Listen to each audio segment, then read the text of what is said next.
बिस्मिल्लाहिर्रहमानिर्रहीम। अस्सलाम वालेकुम। 11वीं क्लास फिज़िक्स का ये जो पास पेपर है ये फैसलाबाद बोर्ड का 2024 का पास पेपर है, ग्रुप नंबर 1 है उसका। तो एमसीक्यूज नंबर 1 है, the dimension of rho G H is similar as that of. जो रो जी एच है इसकी डायमेंशन इनमें से किसके इक्वल होगी? तो रो जी एच की हम डायमेंशन पहले देख लेते हैं। रो जी एच, तो रो जो है ना ये डेंसिटी है, इसका फार्मूला होता है M over V. M mass है, वी वॉल्यूम है, जी जो है ना ये एक्सलेशन है। तो फिलहाल हम इसको ऐसे लिख लेते हैं और एच को भी ऐसे लिख लेते हैं। अब उसके बाद जो मैस है इसका यूनिट होता है किलोग्राम। ग्रेविटेशन एक्सलेशन कांस्टेंट इसका यूनिट होगा मीटर पर सेकंड स्क्वायर। और हाइट का जो है ना वो यूनिट होगा मीटर। और नीचे वॉल्यूम में इसका यूनिट आएगा metre cube. M into M, M का स्क्वायर, ये नीचे एम का क्यूब है तो ये कैंसिल होके ये कुछ ऐसे आ जाएगा किलोग्राम। एक एम नीचे बच गया, इसको ऊपर ले जाए तो ये आ जाएगा एम की पावर -1 और एस की पावर -2। तो ये हमारे पास यूनिट बन गया रो जी एच का। अगर हम इसकी डायमेंशन यहाँ से फाइंड करें तो इसकी डायमेंशन, किलोग्राम की डायमेंशन जो है ना वो एम आ जाएगी। उसके बाद एम मीटर है, इसकी डायमेंशन एल आएगी, ऊपर पावर -1। एस सेकंड है, इसकी पावर, इसकी डायमेंशन टी आएगी, ऊपर पावर -2। तो ये डायमेंशन आ गई रो जी एच की। अब जो प्रेशर है उसकी भी डायमेंशन यही होती हैं, ये भी चेक कर लेते हैं। प्रेशर इक्वल होता है फोर्स ओवर एरिया के।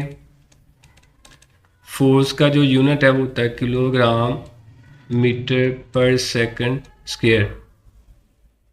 और उसके बाद एरिया जो है, एरिया का यूनिट है मीटर स्क्वायर। तो ये कैंसिल हो गया, ये कुछ ऐसे आएगा किलोग्राम। एक एम नीचे बच गया, इसको ऊपर ले जाएंगे, एम की पावर -1 एस की पावर -2। तो ये सेम वही यूनिट बन गया। इसकी डायमेंशन भी सेम वही आएंगी। किलोग्राम की एम आ गई और पर मीटर की एल की पावर -1 और पर सेकंड स्क्वायर की टी की पावर -2 आ गई। तो ऑप्शन सी इसका करेक्ट ऑप्शन होगा। रो जी एच की जो डायमेंशन है वो प्रेशर की इक्वल होती है। एमसीक्यूज नंबर 2 है, the wavelength of wave produce by microwave oven is. इसमें जो वेवलेंथ प्रोड्यूस होती है 12 सेंटीमीटर की होती है, तो ऑप्शन बी इसका करेक्ट ऑप्शन होगा। एमसीक्यूज नंबर 3 है, speed of sound in air at standard temperature pressure is. Speed of sound जो है ये 332 मीटर पर सेकंड होती है स्टैंडर्ड टेम्परेचर प्रेशर पे, तो ऑप्शन सी इसका करेक्ट ऑप्शन होगा।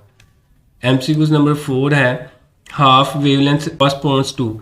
जो हाफ वेवलेंथ है ये रिप्रेजेंट करती है 180 के एंगल को। λ/2 जो है ना हमेशा आउट ऑफ फेज को रिप्रेजेंट करता है, और आउट ऑफ फेज का मतलब होता है 180 का एंगल। एमसीक्यूज नंबर 5 है, which can not be polarise. इनमें से कौन सी जो वेव है पोलराइज नहीं होती? तो याद रखिएगा जो लॉन्गिट्यूडनल वेव होती है वो पोलराइज नहीं होती। तो इसमें से जो साउंड वेव्स है ये लॉन्गिट्यूडनल वेव है, इसलिए ये पोलराइज नहीं होगी, तो ऑप्शन ए इसका करेक्ट ऑप्शन होगा। उसके बाद एमसीक्यूज नंबर 6 है, the first person who attempt to measure the speed of light was. इनमें से कौन सा पहला बंदा है जिसने स्पीड ऑफ लाइट को मेजर करने की कोशिश की थी? तो गैलीलियो पहला बंदा है, तो ऑप्शन बी इसका करेक्ट ऑप्शन होगा।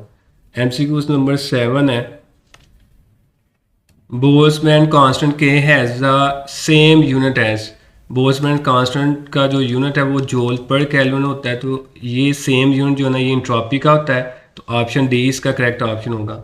एमसीक्यूज नंबर 8 है, if temperature of the sink decreases then efficiency of Carnot engine.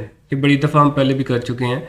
अगर सिंक का टेम्परेचर डिक्रीज होगा तो एफिशिएंसी पे क्या इफेक्ट होगा? तो ये एफिशिएंसी का फार्मूला T2/T1। T2 जो है ना ये सिंक के टेम्परेचर को रिप्रेजेंट करेगा, T1 जो है ना ये सोर्स के टेम्परेचर को रिप्रेजेंट करेगा। तो अगर T2 डिक्रीज होगा तो ओवरऑल हमारे पास ये वैल्यू जो है ना ये कम हो जाएगी। तो जब 1 में से कम वैल्यू माइनस होगी तो जो एफिशिएंसी वो पहले से इंक्रीज होगी, तो ऑप्शन ए इसका करेक्ट ऑप्शन होगा। अगर सिंक का टेम्परेचर इंक्रीज होता है तो एफिशिएंसी डिक्रीज होगी, तो ये आपने याद रखना है। एमसीक्यूज नंबर 9 है, which is not a base unit in SI unit. इनमें से कौन सा जो ना बेस यूनिट नहीं है? तो जूल जो है ये बेस यूनिट नहीं होता, ऑप्शन बी इसका करेक्ट ऑप्शन होगा। एमसीक्यूज नंबर 10 है, if error in measurement of radius of circle is 2% then permissible error in its area will be. अगर एरर जो है ना वो 2% है तो एरिया का आपने एरर फाइंड करना है। तो ये पहले भी हम कर चुके हैं। जो पावर होगी, रेडियस की पावर यहाँ पे 2 है, तो पावर को हमने परसेंटेज अनसर्टेनिटी के साथ मल्टीप्लाई कर देना, तो ये बन जाएगा 4%। तो ऑप्शन डी इसका करेक्ट ऑप्शन होगा। MCQs नंबर 11 है, if A X equal A Y then angle between A and X axis. ये पीछे शॉर्ट क्वेश्चन भी है एक्सरसाइज का, ए एक्स और ए वाई आपस में कब इक्वल होंगे ये आपने बताना है। तो इसके लिए हम इसको सॉल्व कर लेते हैं। ए एक्स और ए वाई अगर इक्वल है तो ए वाई को हम लिख सकते हैं ए साइन थीटा और ए एक्स की जगह आ जाएगा ए कॉस थीटा। तो ए के साथ कैंसिल हो गया, साइन थीटा इधर ही रहने दें, काज उधर से इधर आके डिवाइड हो जाएगा और इधर बच गया 1। साइन और काज इक्वल होता है टेन थीटा के, ये इक्वल आ गया 1 के। थीटा फाइंड करना है तो टेन उधर जाके इन्वर्स बन जाएगा और टेन इन्वर्स 1 जो है ना ये 45 के एंगल पे होता है। तो ऑप्शन बी इसका करेक्ट ऑप्शन होगा। MCQs नंबर 12 है, in which quadrant vector -2i -3j lies. तो ये किस क्वाड्रेंट में जो है ना लाई करेंगे। तो क्वाड्रेंट कुछ ऐसे हैं, यहाँ पे x की वैल्यू भी पॉजिटिव और y की भी पॉजिटिव, यहाँ पे x की वैल्यू नेगेटिव और y की पॉजिटिव, यहाँ पे x की वैल्यू नेगेटिव और y की भी नेगेटिव, यहाँ पे x की वैल्यू पॉजिटिव और y की वैल्यू नेगेटिव आएगी। तो दोनों ये नेगेटिव आ रहे हैं x वाली और y वाली, तो थर्ड क्वाड्रेंट में ये लाई करेगा। तो ऑप्शन सी इसका करेक्ट ऑप्शन होगा। MCQs नंबर 13 है, impulse has same unit as that of.